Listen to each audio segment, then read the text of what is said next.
Alright, welcome back to another episode. So since the last episode, I have been shopping at the scrapyard. So now we have all the suspension, brakes, the subframe we're going to bolt on, steering rack, anti-roll bars, everything that's going to go in the Metro.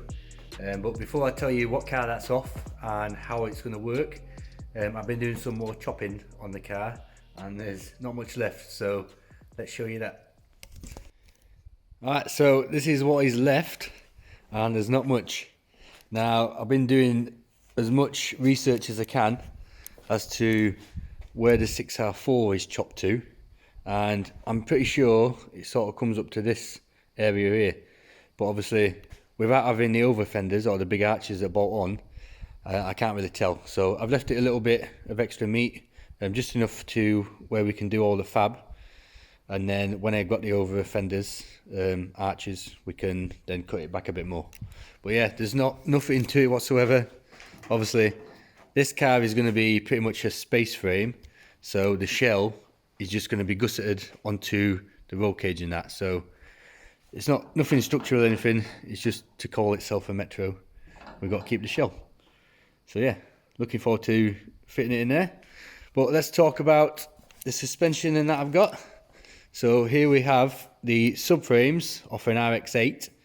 Now I chose an RX-8 for a couple of reasons, but it's cheap. So these two only cost me 250 quid for everything. All the suspension components are bolted to the subframe. So unlike the RX-7, where the top arms are bolted to the chassis leg, this is all subframe based. So I knew I could pull that out, and all the suspension geometry is going to remain the same. The only thing I've got to worry about is where I bolt it onto the car. Obviously, I can adjust the caster depending on how much I tilt it. So that's the only real angle I've got to worry about. But obviously it's dual wishbone, and the RX-8 is renowned for being quite a good handling car. It's just sort of the engine that let it down. But anti-roll bars are all attached. Electric steering rack, which saves the power steering hassle of having to run it from the engine and the pump and that. So that's all good. What I'll do with the top mounts is I'll get a strut bar, so I know they're a set distance then, and then when we tie the cage in to the top mounts and to the subframe, that should all be good. And yeah, obviously the brakes, I'm sure these are like 330mm discs, which they're not a renowned brake on the RX-8 for being good, but when you put it on, you know, a Metro that's going to be hopefully less than a ton, they're plenty enough. So yeah, pretty happy with that. It was a bit of I had to go and pick them up myself and take them off the car on the scrapyard, which is a bit of a pain in the ass, but it's worth it if you're going to go and put the effort in. So today's job, anyway, is I've got the steel, so we're going to build a rectangular frame which the car will then get built on, because obviously at the minute I've got to somehow suspend the subframes in mid-air in the position they're going to be in, because RX-8, the track width is pretty much the same as a 6R4 within a few mil, and then I can set the distance between the hubs exactly as I want, really. So we'll build the frame, we'll get the subframes positioned on it at the track width that we want, or the wheelbase, sorry, and then when that's fixed we can put the shell on top and then start working out how we're going to tie in the roll cage and everything like that. So I have got plenty of work to get on with, so let's get cracking.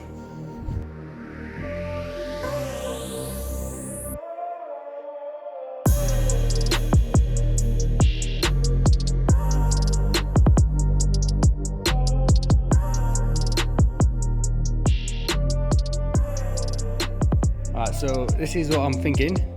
Now, them bars are 2.5 meters. I would have liked to have them 3 meters, but I only fit 2.5 in my car. So the track width of the 6R4 is 2.39, I think. So I've got a little mark on there.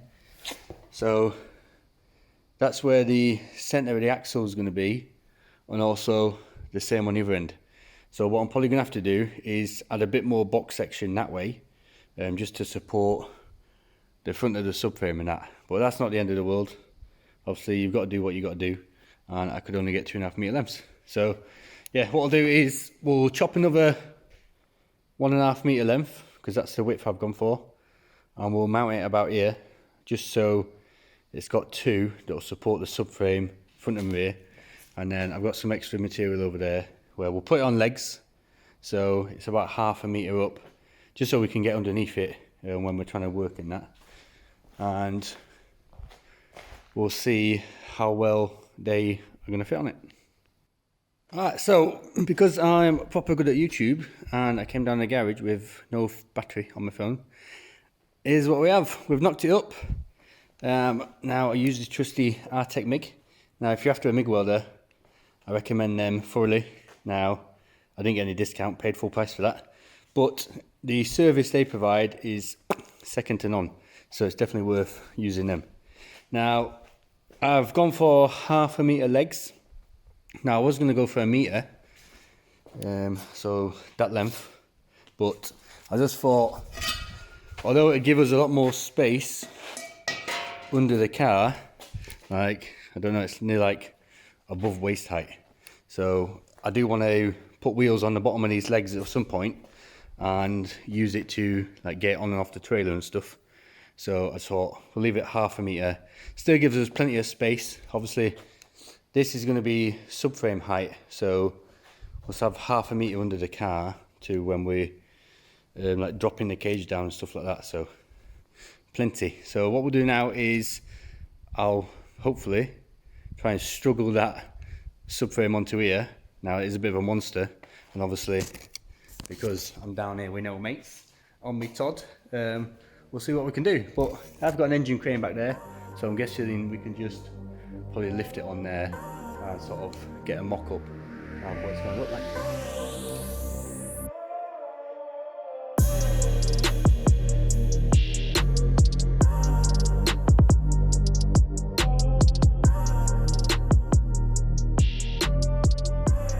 Whoa, we've only got ourselves a car.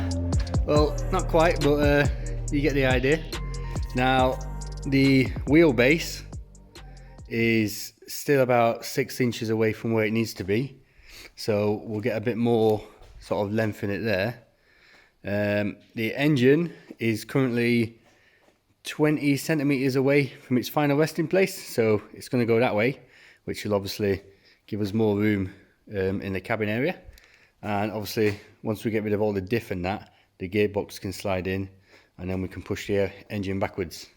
But yeah, it's looking good so far. Obviously I've still got many hours to go, but pretty happy with how it's going to mock up.